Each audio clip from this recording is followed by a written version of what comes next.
বাংলাদেশ পেঁয়াজ নিচ্ছে না, এটা সরকারের ব্যাপার, বাংলাদেশের সরকারের ব্যাপার, ইন্ডিয়ার সরকারের ব্যাপার।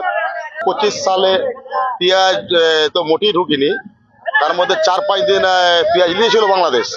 সেই আশাতে আমরা নাসিক, এমপি, ব্যাঙ্গালোর থেকে অনেক প্রায় আমি 60-70 গাড়ি পেঁয়াজ নিয়ে এসেছিলাম, 2টা গোডাউনে রেখেছিলাম স্টক। মানে আজ খুলবে কাল খুলবে করতে করতে এখন পর্যন্ত পেঁয়াজ নিল না। সেই জন্য আমাদের ক্ষতি হয়ে গেছে। 14 চাকা গাড়িতে, 16 চাকা গাড়িতে 30 টন করে মাল আসে, 30 টন, 35 টন, 50 গাড়ি। এখন অবস্থা বাংলাদেশের আশায় করেছিলাম, বাংলাদেশের সরকার নিল না, আমাদের ক্ষতি হয়ে গেল।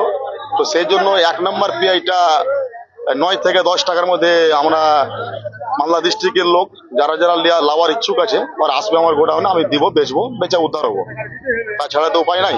সেকেন্ড কোয়ালিটি পেঁয়াজ 4 টাকা, 5 টাকা, 6 টাকা কিনেছিলাম, 16 টাকা, আর গাড়ির ভাড়া 6 টাকা, 22 টাকা, 1 টাকা খরচ, প্রায় 23 টাকা পড়েছিল। নাসিকে কিনেছিলাম। এখন অবস্থা তো লস হচ্ছে, তো ব্যবসা তো লস। এটা আমাদের নবী সাহেব তো বলেছে ব্যবসা হালাল, লাভ লস আছে। আমরা বিজনেস করি 2004 সাল থেকে এক্সপোর্টে বিজনেস করি, লাভ লস আছে, লস মেনে নিয়েছি, কি করা যাবে। বাংলাদেশের সরকার নিল না, আমাদের ইন্ডিয়া সরকার দিচ্ছিল, বাংলাদেশ সরকার নিল না পেঁয়াজ 24 সালে। আমাদের ইন্ডিয়া সরকার তো কোনো আমাদের পেঁয়াজ বন্ধ করেনি, সম্পূর্ণ বন্ধ করেছে বাংলাদেশের সরকার।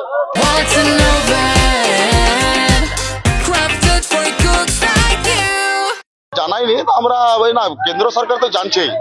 আমরা নাসিকে চাষি অনেক ক্ষতি হয়ে গেল। আপনার ব্যাঙ্গালোরে, এমপিতে, ইন্দোরে চাষির পেঁয়াজ বিক্রি হয় না, চাষি খুব একদম হার্টফেল করছে, চাষিরা জমিতে পেঁয়াজ কানাকাটি করছে, আমরা দেখছি। সরকারের কাছে নিশ্চয়ই প্রত্যেকটা খবর আছে। আমার 4 বর্ডার দিয়ে মাল যায়, হিলি বর্ডার দিয়ে মাল যায়, আমাদের মালদা, মহদীপুর, সোনামণিতে এই পোর্ট দিয়ে মাল যায়, আপনার গোজাডাঙ্গা বর্ডার দিয়ে যায়, বেনাপুল দিয়ে যায়। 4 বর্ডার দিয়ে এই মাল এক্সপোর্ট করি, 2004 সাল থেকে এক্সপোর্টে কাজ করি। তো এই বছরটা খুব ক্ষতি হয়ে গেল। প্রতি বছরও না, এবারও পেঁয়াজ আমরা স্টক করেছিলাম বাংলাদেশের উদ্দেশ্যে, কিন্তু দেখা গেল বাংলাদেশ প্রায় 2 মাস আগে 4-5 দিনের জন্য আইপি ইম্পোর্ট পারমিশন দিয়েছিল, আংশিক 30 টন, 50 টন এভাবে কিছু পেঁয়াজ এক্সপোর্ট হয়েছিল। প্রায় সামথিং 4 বর্ডার দিয়ে অনন্ত 1000 গাড়ির মধ্যে এক্সপোর্ট হয়েছিল, বিভিন্ন ধরনের এক্সপোর্টের মধ্যে। আমাদের ইন্ডিয়া থেকে কোনো প্রবলেম নেই, ইন্ডিয়া থেকে পারমিশন আছে, কিন্তু বাংলাদেশ সরকার নিচ্ছে না। ওদের দেশে পেঁয়াজ নাকি আছে, ওরা বলছে যে পরিমাণ বাংলাদেশে পেঁয়াজ আছে আমাদের চলে যাবে।